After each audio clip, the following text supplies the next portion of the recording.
and that pump switch is still engaged on this panel, and that pump switch on there isn't on pump and roll, but stationary pump, that's when you can tear apart something. Now there are safeties on board the truck that will lock things out, but I never want to take the chance on it. Larry told me that there's the guy who invented all this stuff told me that there's a certain procedure, follow the procedure, and that way everybody's on the same breath.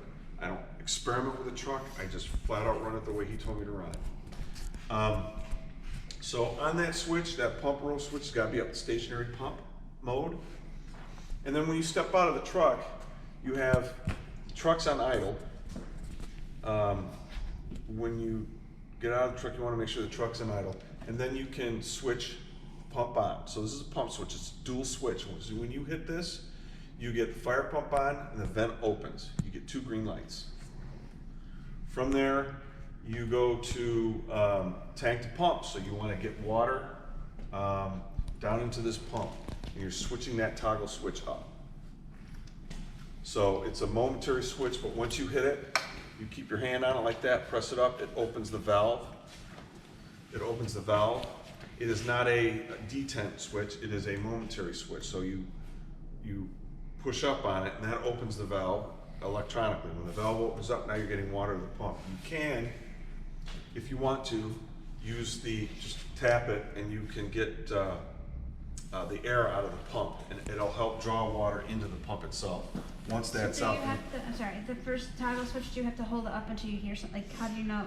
Well, you can watch your compound gauges, but you'll see that, and this will go to green. Okay. So you'll have 3 green lights on this thing when you're ready to go.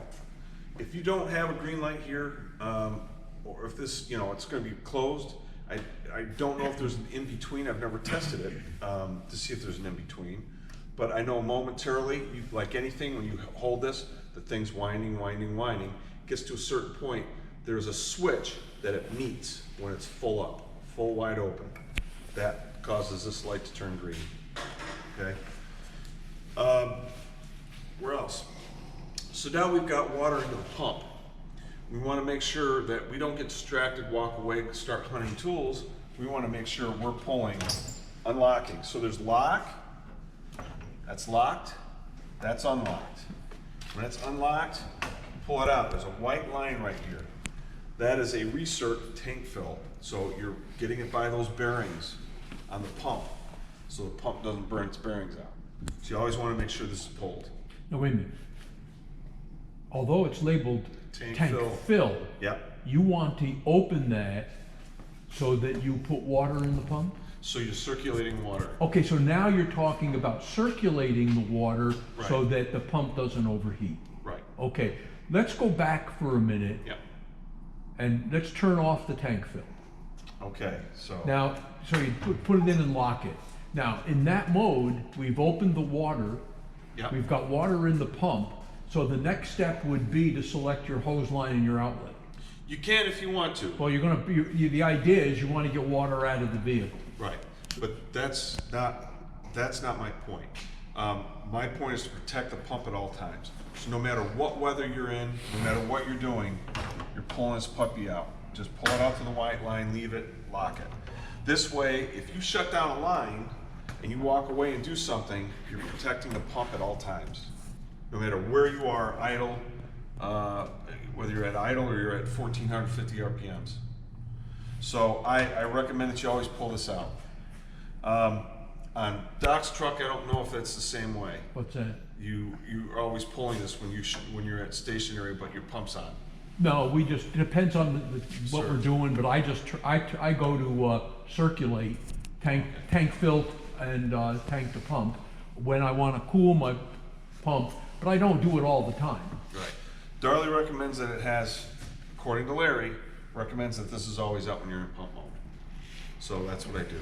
So this kind of setup is the same thing you do when you're on pump and roll, believe it or not.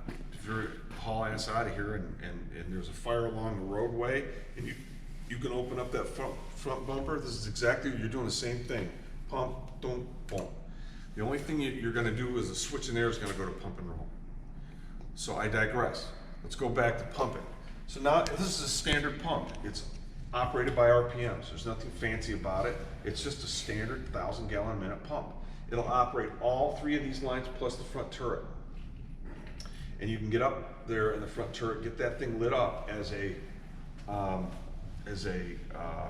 regular turret hitting something that's you need high volume on. That thing will throw out 300 gallons a minute. Probably a little bit more, because as you roll this up to 1450, it says it's 300 gallons a minute on that front nozzle. It goes 125, 175, 250, and I think 300, or 225 and 300. So I'll show you that in a minute. There's a little thing on the front you can adjust for that nozzle depending on what flow you want. So once you're at this point, now you're able to deliver water. You've got a whole number of discharges here.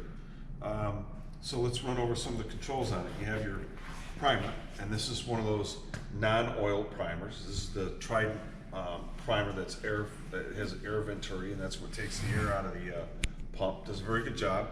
You can keep this on all day long. It's not going to damage it.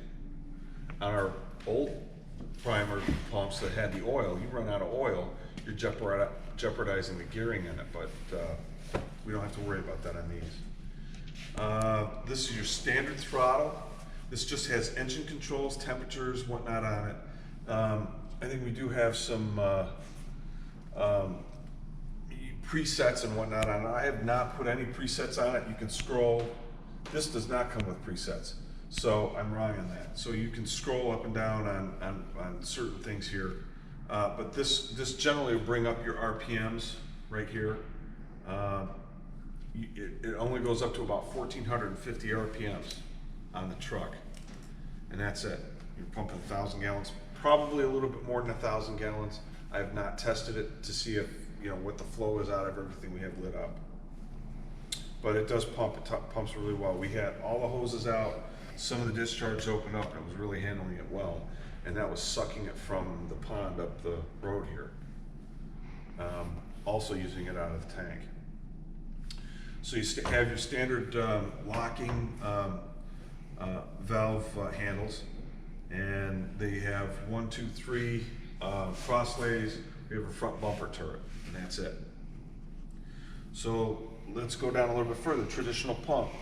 We've got a large LDH intake, plus we have an auxiliary intake. And these are your, for the main pump intake, driver side and passenger side. They're toggle switches. They're just like this switch here. It's a momentary switch. You flip that up and hold it until the light goes green. You want to close it, light goes red. Hold it down until that light's red, the valve's closed. This bad boy down here, there's your discharge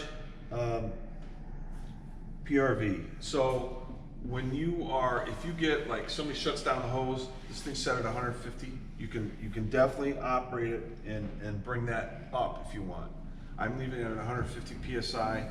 I think that's about pretty safe. The only time I'd probably move that up is if I had to pump uphill with one line going uphill and somebody shut the line down. That's what this is for. And what it is it's a valve release inside the pump. It doesn't just discharge to ground, it discharges inside the pump. So it's like a capacitor kind of. It discharges that pressure inside the pump, won't damage it. So I leave that this way. We have a number of vents around the truck. I'll run over the vents because the vents are critical.